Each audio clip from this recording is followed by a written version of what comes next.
Alrighty, folks, we are going to talk about the California Billionaire Tax.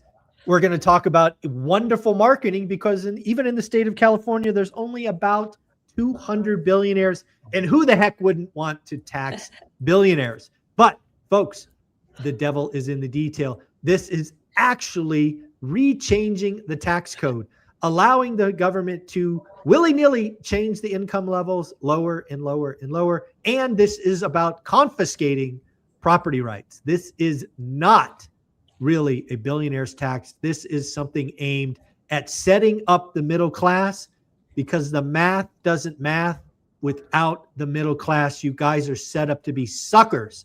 And I am so glad I left California. Dana, what are your thoughts on this thing? First of all, I think your last comment is one that not enough people are focused on, where you said, I'm so glad I left California.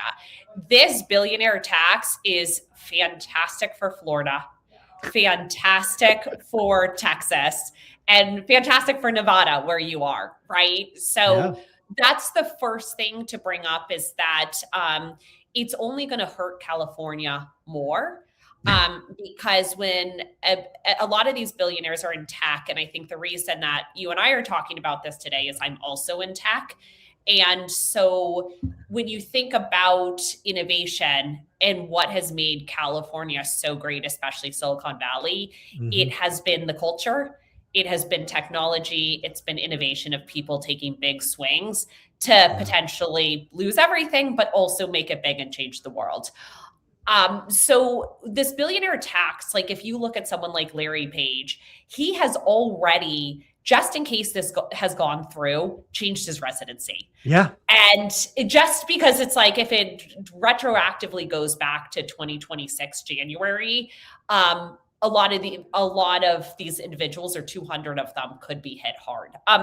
So I think the first thing is it's going to hurt California more than it's going to help. Well, just real quick, because it's reported by Chamath Palihapitiya that half of the estimated billionaires already left, because again, just like Larry Page, they saw the writing on the wall. Now, again, this will be debated in court and all of this, assuming it happens, because again, this is written to be retroactive, and that is not okay in the current existing tax structure. But again, billionaires saw the writing on the wall. They realized that the marketing behind this is genius, because who the heck wouldn't want to tax a billionaire? But again, the way it's written, Larry Page, for example, because of how his comp is structured and the fact that he has voting shares, 10-to-1 ratio, he would have to sell half of his holdings just to pay this tax. Yeah.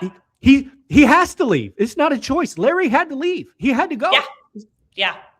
And I think that's a really good point to kind of like back it up of like, what is the billionaire tax? So it's 5% of their net worth, but it's a one-time tax. So it's not like it's taxed every year, right? Do you really? Come on. Do you believe this one-time tax nonsense? Can the California government, once they get your dirty hooks into you, ever do anything one time? No. Well, and what they say is you could pay it like over 5 years. So like 1% over 5 years is what they're claiming. But I think you're right. The marketing behind it is great. Anyone who is not a billionaire, or potentially also those who are living paycheck to paycheck, is like, yeah, I am actually really suffering here in California. Let's have other people pay this for me. It's actually going to hurt them. Jobs are going to go away. People are moving to others. Like, it's such a short-sighted bill. The other thing I really want to bring up that you mentioned is on net worth, because to your point, billionaires, a lot of it is paper, and a lot of it is something where it's like, you don't even have that money. If you are a startup founder, it's illiquid. It's illiquid. Like, you are running a company, you are taking the chances that this company actually could go to zero. Venture capital is binary. It's 0 or 1. The worst companies for a venture capitalist is kind of in the middle, where the company is healthy, but not growing super fast. So they're going to push you to grow super fast, and they're going to want a binary outcome. Either you go big and this is worth a ton and you IPO or sell for a lot of money, or this is zero. So a lot of that's written on paper is actually fake money. Like it's not, it could go to zero at any point. And then they're basically asking to tax something that's not existent or not there. I think it is where politicians and those who are implementing and recommending this, they actually need to, or they actually need to be advised of like startup 101, how do startups work?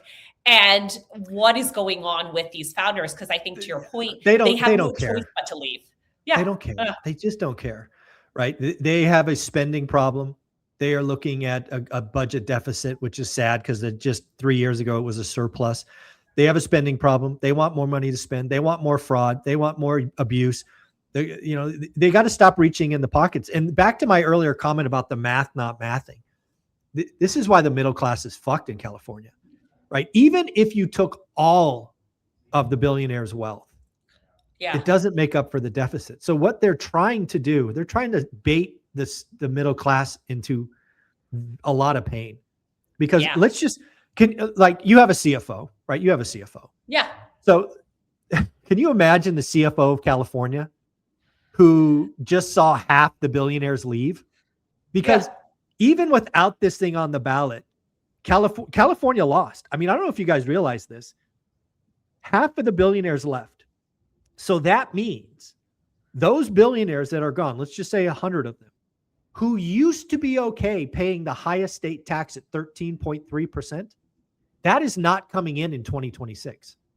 Yeah. So if you assume these billionaires, let's assume their active income was 100 million, which is not unheard of via stock sales and all these other things. You lost $13 million in your budget. It just went out the door. Yep. And you already had a budget deficit. So you're cutting off your nose to spite your face. For your 2026 budget has to be redone.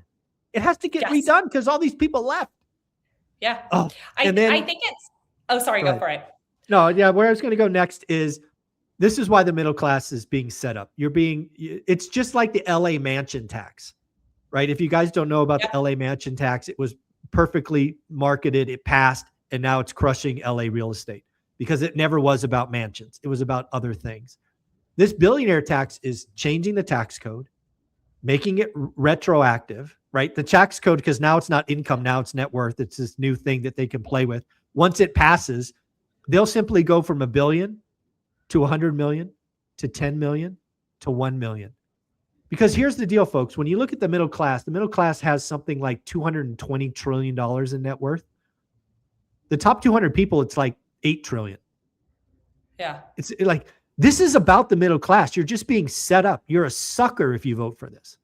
Yeah. But again, you're all suckers. You all hate billionaires. I'm so glad I left.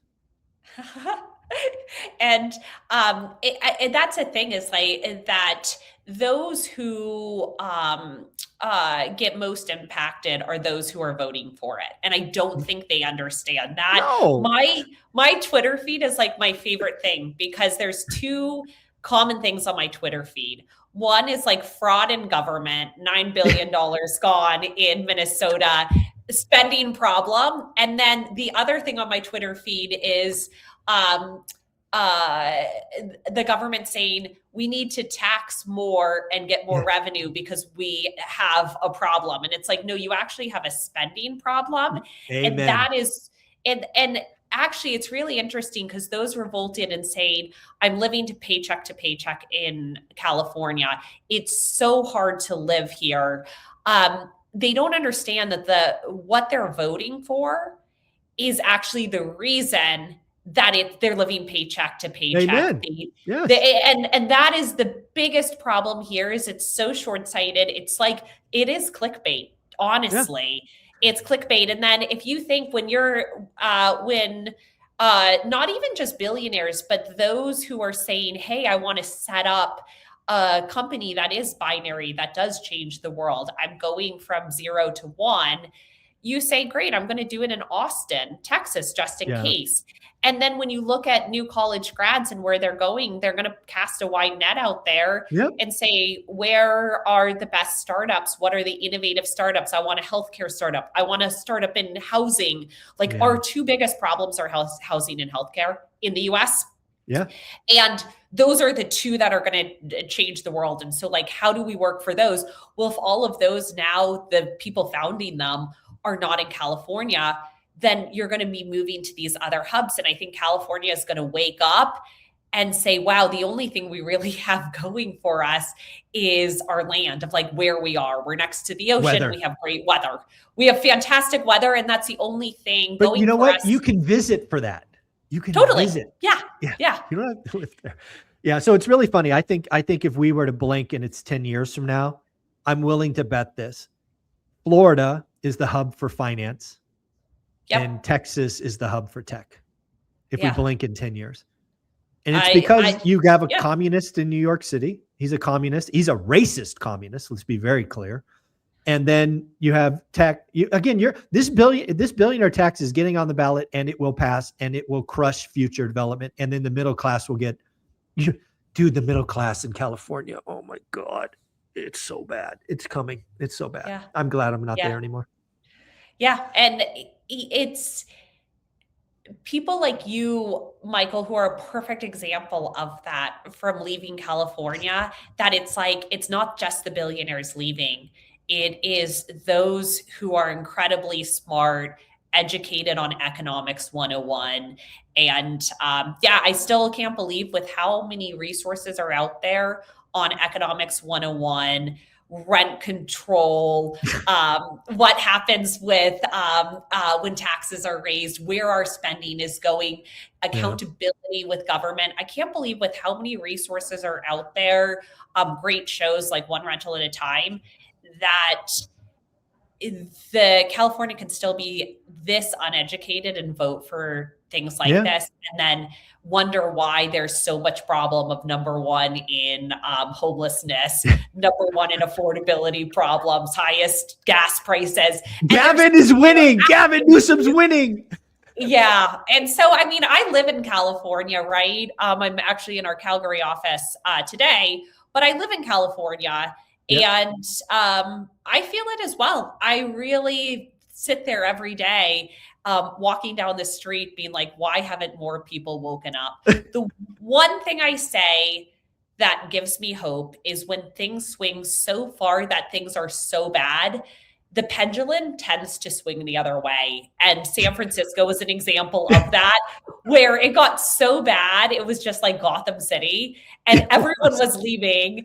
And everyone said, I can't believe you live in that shithole. And then Lurie came around and was like, actually, we need to promote businesses here. Yeah, we need some to get common rid sense. of the red tape. We need to get rid of all of these silly laws and rules that make it just hard to do business in California or in San Francisco. We need to bring the jobs back. We need to bring conferences back. You need to move the company to Texas. Stop it. Just stop. You need to move to Texas. There. Well, actually, Michael, to your point, from an advising perspective, should this go into place, right? Mm-hmm. Which I'm hoping it does, and it's on the ballot for November of 2026. And it would be technically, it's not quite on the ballot. Oh, it's not quite on the ballot. Sorry, you're right. But if it were to make it to the ballot, it would be November 2026. Great correction. Correct.